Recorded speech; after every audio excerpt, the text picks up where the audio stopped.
તમને ક્રોધ આવે ને, તમને કોઈના માટે દ્વેષ થઈ જાય ને, ત્યારે સામેવાળાના સદગુણ પણ તમને દુર્ગુણ દેખાય. તમને કોઈના પ્રત્યે મોહ થઈ જાય, કોઈના પ્રત્યે અત્યંત રાગ થઈ જાય, ત્યારે એના દુર્ગુણ પણ તમને સદગુણ દેખાય. એટલે રાગ અને દ્વેષ એ સાચું દર્શન થવા દેતા નથી. માટે રાગ અને દ્વેષથી મુક્ત થવું. જો સત્ય દર્શન કરવું હોય તો રાગ અને દ્વેષથી મુક્ત થઈને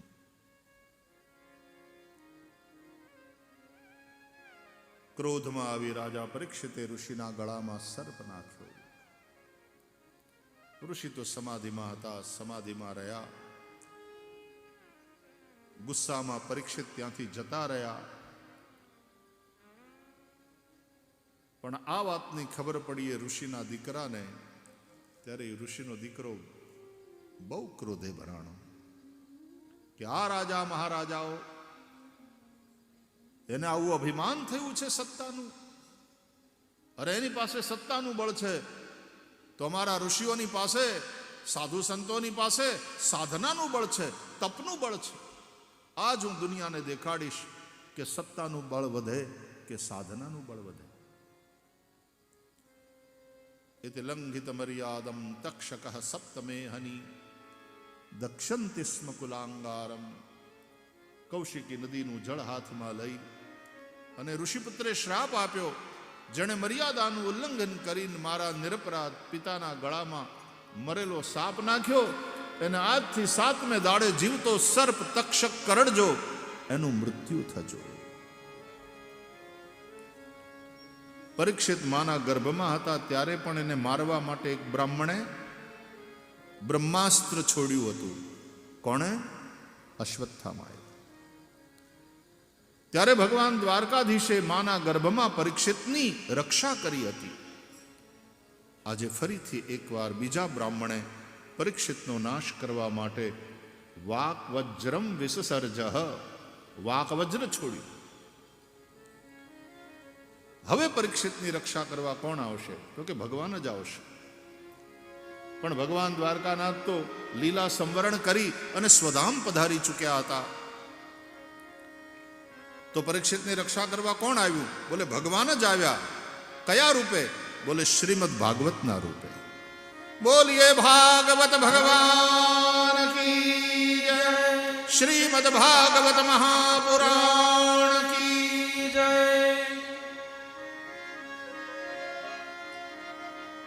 પરમ ભાગવત શ્રી સુખદેવ એ સાક્ષાત ભગવાન જ છે. તત્રા ભગત ભગવાન વ્યાસપુત્રો. અને એમણે આવીને આ ભાગવત રસ, તે રસ રેડ્યો પરીક્ષિતના શ્રવણ. તે રસ રેડ્યો પરીક્ષિતના શ્રવણ. ખરો અનુગ્રહનો આધાર સખી રે આંબોરો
7 દિવસના કથા શ્રવણથી રાજા પરીક્ષિત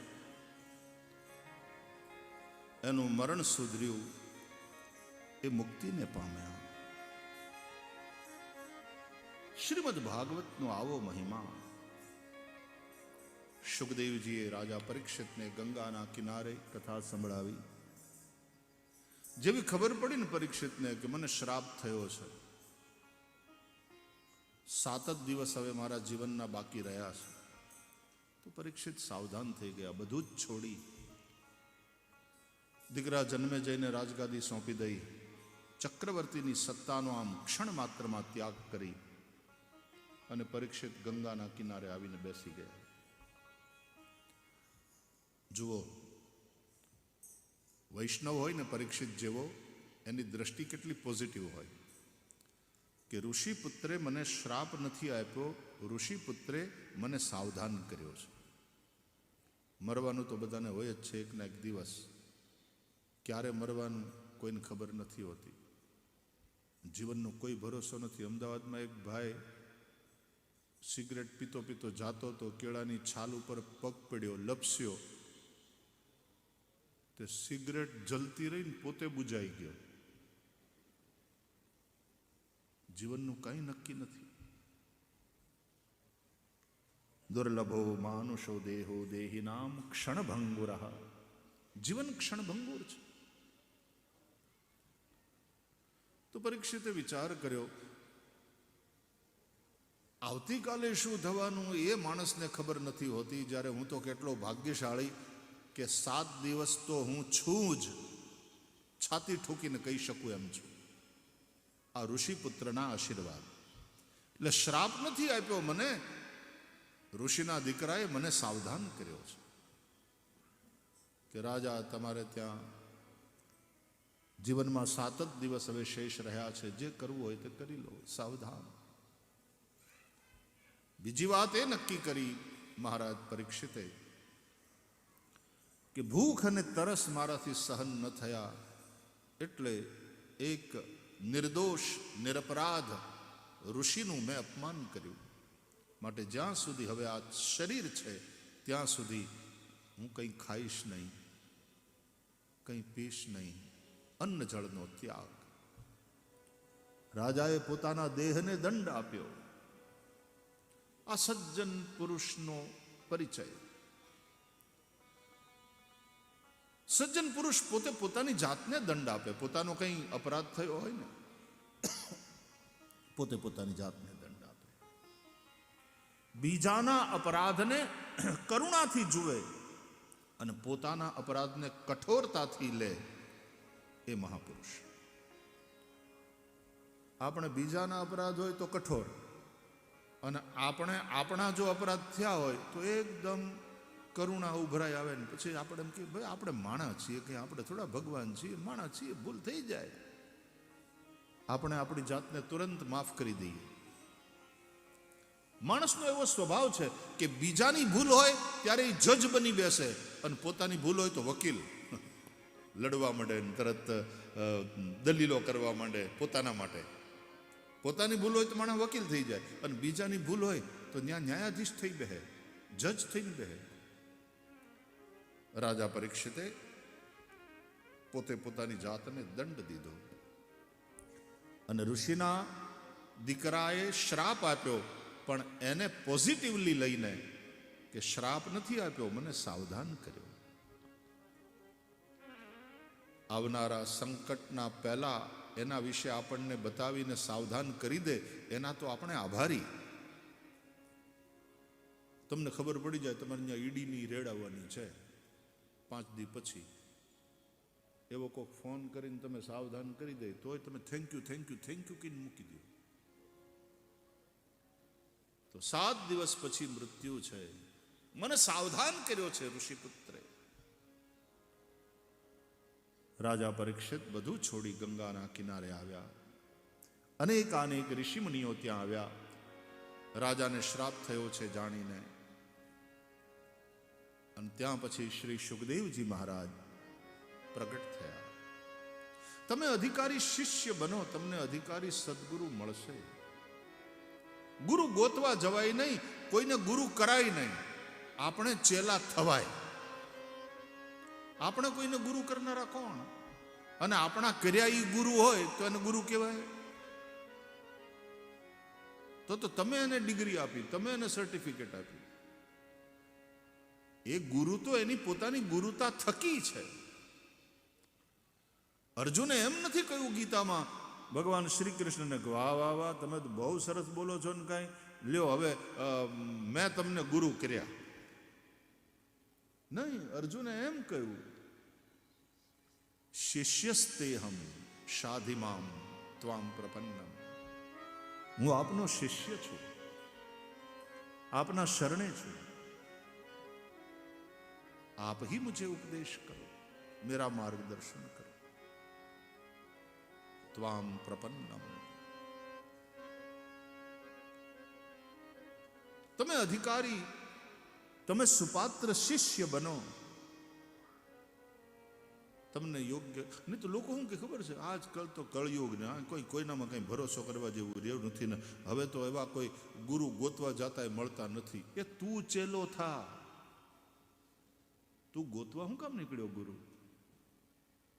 તું ચેલો થા, તું યોગ્ય શિષ્ય બન, ગુરુ તને આવી મળશે. રાજા પરીક્ષિતે કોઈ સુખદેવજીની પાસે જઈ અને ભાગવતની તિથિ તારીખ નથી માગી. સુખદેવ સ્વયં પ્રગટ થયા, ત્યાં અચાનક પધાર્યા. તત્રાભવત ભગવાન વ્યાસપુત્રો યદૃચ્છયા ગામ અટમાનો નપેક્ષઃ અલક્ષલિંગો નિજલાભતુષ્ટો વૃતશ્ચ બાલૈરવધૂતવેષઃ.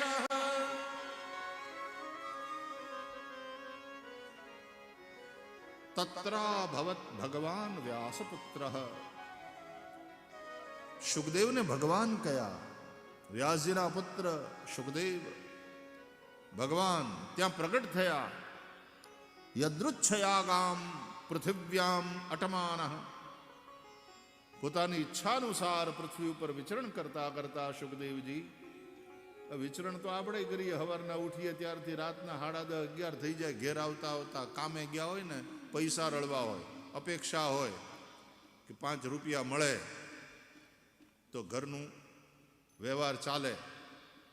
સુખદેવજી જે વિચરણ કરે છે એ કોઈ પણ અપેક્ષા વગર. યદૃચ્છયા ગામ અટમાન. તમે જાઓ છો કામે, તમારી ઈચ્છાથી નહીં, કરવું પડે. સુખદેવને કોઈ બંધન નથી. યદૃચ્છયા ગામ પૃથિવ્યામ અટમાન અનપેક્ષ. એને કોઈ અપેક્ષા નથી. શ્લોકના એક એક શબ્દો સમજવા જેવા છે.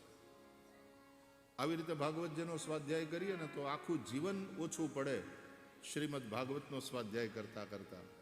તો આ ગ્રંથ પૂરો ન સમજાય ન થાય. પણ આચાર્ય મહાપુરુષોએ બહુ કૃપા કરી. શ્રીમદ આચાર્ય ચરણે પણ સુબોધિની ટીકા લખી અને શ્રીમદ ભાગવતના કેવા સરસ સરસ ભાવો અર્થો પ્રગટ કર્યા. શ્રીધર સ્વામીની શ્રીધરી ટીકા વિદ્વાનોમાં એનો પણ બહુ મહિમા છે.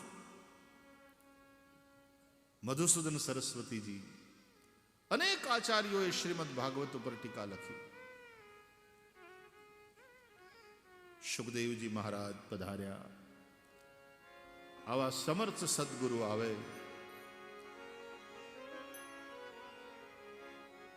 એ ભગવાનનો ભેટો કરાવી દે.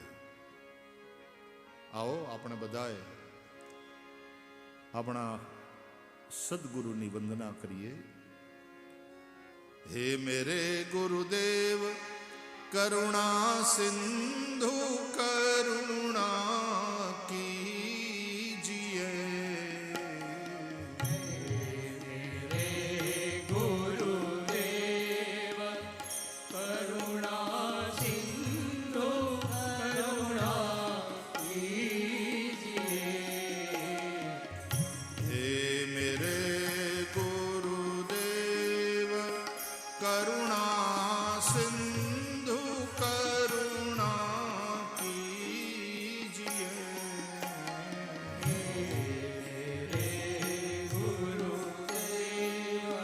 सब गाइए, अपने अपने गुरु गोविंद को मनाइए।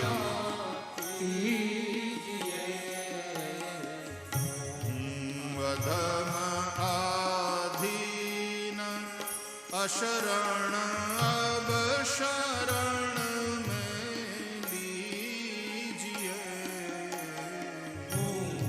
अधम आधीन अशरण अब शरण में लीजिए। हे मेरे गुरुदेव,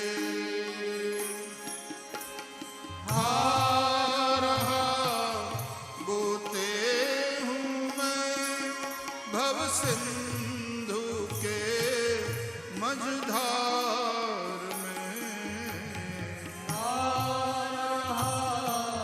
होते हूँ मैं भव सिंधु के मझधार में।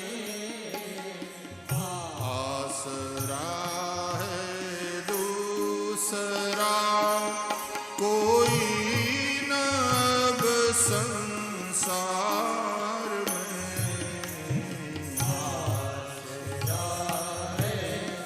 दूसरा कोई न अब संसार में। हे मेरे गुरुदेव, पाप बोझ जैसे नदी नैया भंवर में आ रही। पाप बोझ जैसे नदी नैया भंवर में आ रही।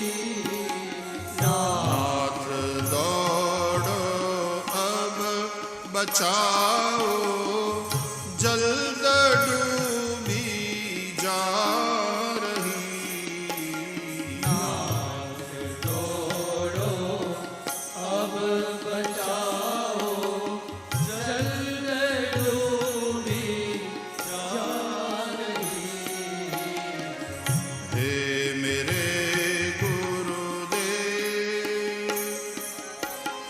आप भी यदि छोड़ देंगे फिर कहाँ जाऊंगा मैं।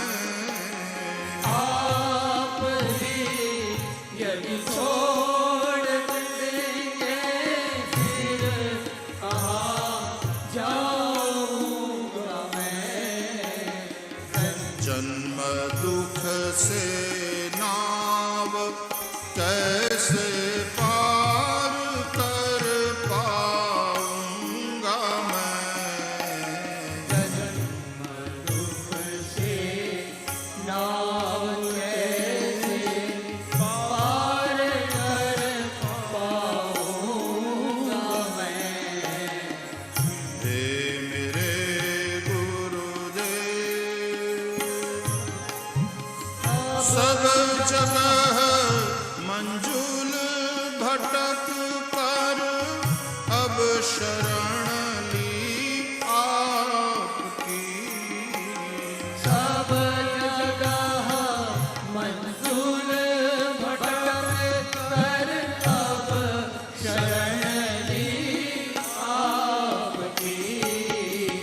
पार करना यान करना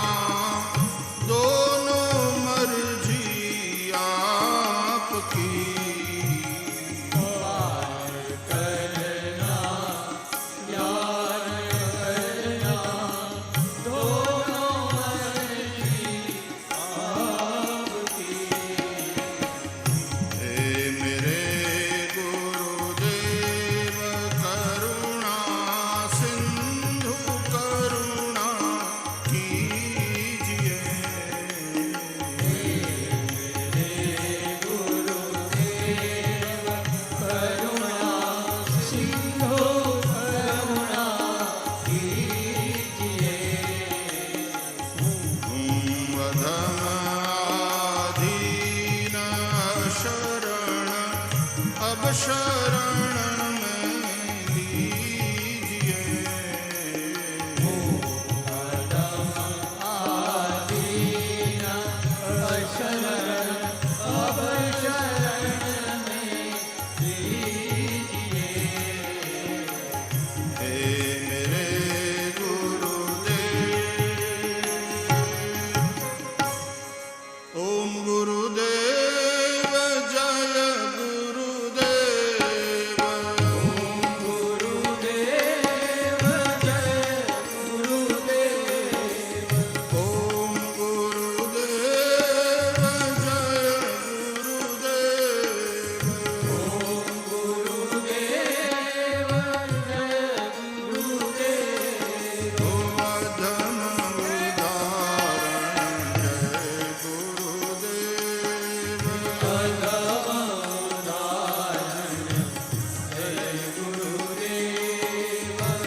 सदगुरु भगवान की गुरु बिनु भवनिधि तरई न कोई जो विरंच शंकर सम होई। कदाच कोई विरंची अने शंकर समान केम न होय, पण गुरु विना कोई भवनिधि न तरे। बिन गुरु होई कि ज्ञान, ज्ञान की होई विराग बिनु। गावहि वेद पुराण, सुख की लही हरि भक्ति बिनु।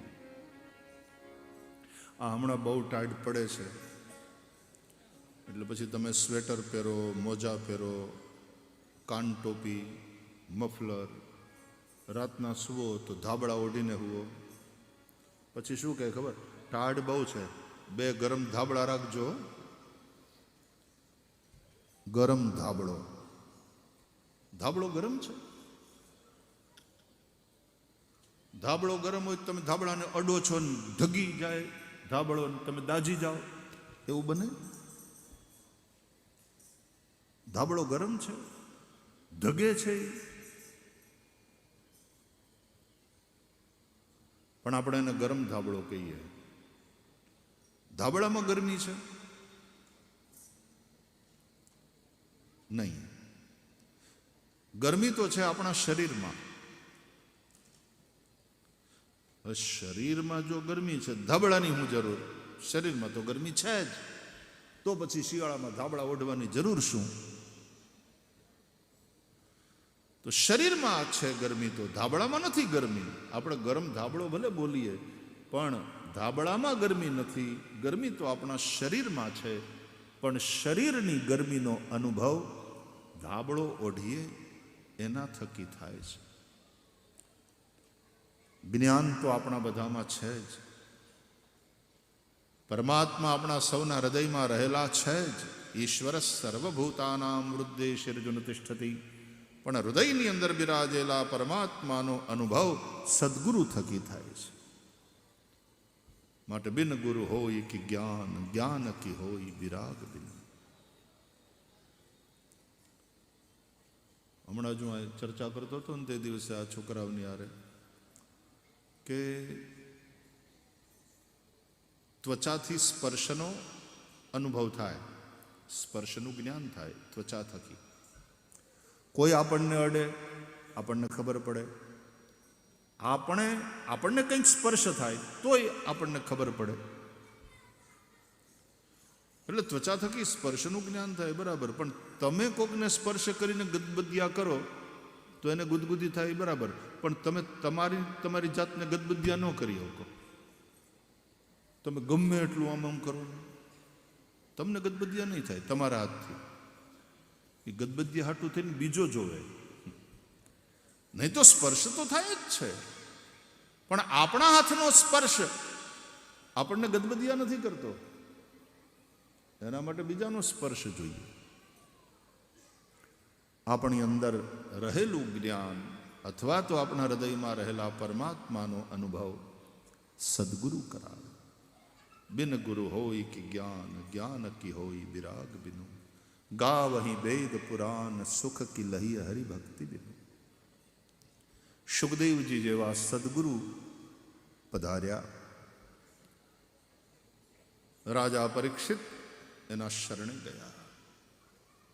પછી સુખદેવજીએ પરીક્ષિતની નૈયાને પાર લગાડવા માટે મુનિ છે, મૌન અને મનનશીલ, પણ આજે મુખર થયા. વરિયાન એષતે પ્રશ્નઃ કૃતો લોકહિતં નૃપ. આત્મવિદ સંમતઃ પુંસાં શ્રોતવ્યાદિષુ યઃ પરઃ. શ્રોતવ્યાદીનિ રાજેન્દ્ર નૃણાં સંતિ સહસ્રશઃ. અપશ્યતામ આત્મતત્વં ગૃહેષુ ગૃહમેધિનાં. વરિયાનેષતે પ્રશ્નઃ. સુખદેવજીના વક્તવ્યનો પ્રારંભ વિદ્વાનો કહે છે વકારથી થયો. વરિયાન એષતે પ્રશ્ન. વકાર વ એ અમૃત બીજ છે, વમ અમૃત બીજ છે. જેમ ક્લીમ કામ બીજ છે, આપણે ત્યાં બીજ મંત્રો છે. ક્લીમ કામ બીજ કહેવાય, વમ અમૃત બીજ. સુખદેવજીએ મુખ ખોલ્યું અને અમૃત બીજ રૂપ વકાર પ્રગટ થયો. એના બે કારણ. એક તો તમે અત્તરની બાટલીનું ઢાંકણું ખોલો એટલે જે પ્રકારનું અત્તર અંદર હોય એ સુગંધ બહાર ફેલાઈ જાય. અંદર હોય એ બહાર પ્રગટ થાય. સુખદેવજીએ મોઢું ખોલ્યું, બોલવાનું શરૂ કર્યું તો અંદર અમૃત ભરેલું એટલે અમૃત બીજ રૂપ વકાર મુખ ઉપર આવ્યો. વરિયાન એષતે પ્રશ્ન. અને બીજું, મુખ ખોલ્યાની સાથે અમૃત બીજ રૂપ વકાર હોઠ ઉપર કેમ આવ્યો? કે રાજા પરીક્ષિતને મરવાનું છે થોડા દિવસ પછી, અને મરણાસન્ન પ્રાણી હોય ને એને અવિલંબ અમૃત પીવડાવવું જોઈએ.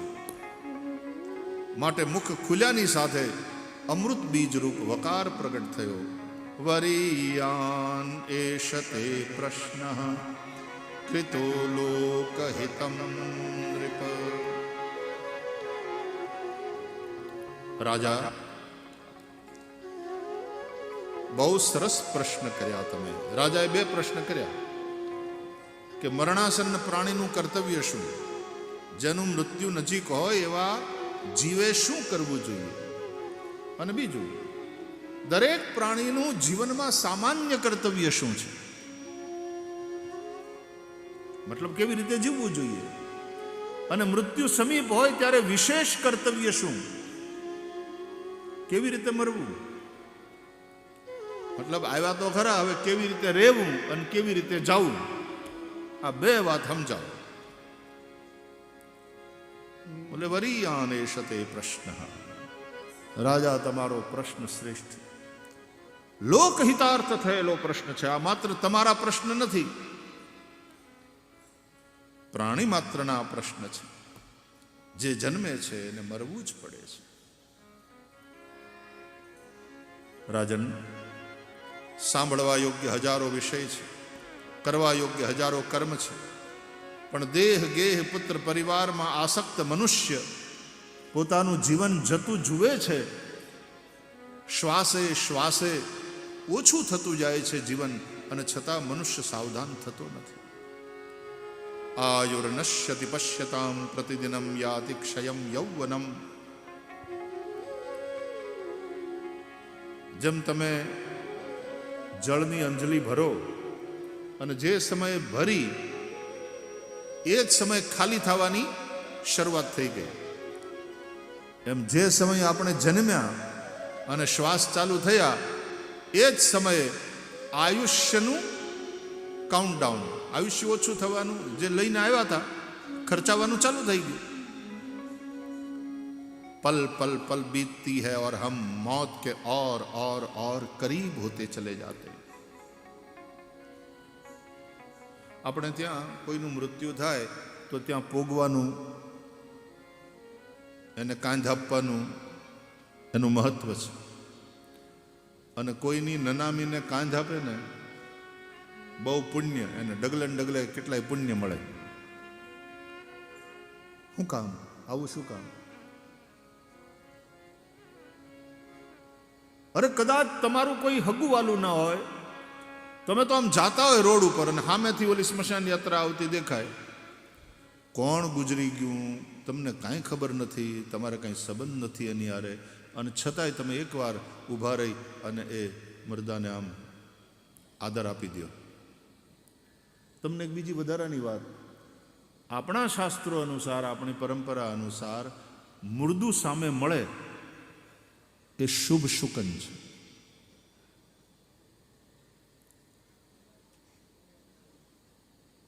આવું કેમ હશે? આની પછવાડે શું ગણિત હોય, કયો વિચાર હોય, કયું ચિંતન હોય? એ મુર્દુ તમને તમારા મૃત્યુની ખબર પહોંચાડે છે कि ये तो गया, एक न एक दिन अपने को भी जाना है. सावधान. આપણે સંસારમાં એવા રમી ગયા કે મૃત્યુને ભૂલી ગયા. એક દી મરવાનું છે આ ભૂલાઈ ગયું, અને કાવા દાવા, ખોટું, જૂઠ, કપટ, કેટલા ખેલ, કેટલા પાપ કરે છે માણસ. કૃતમ સ્મર. સાવધાન.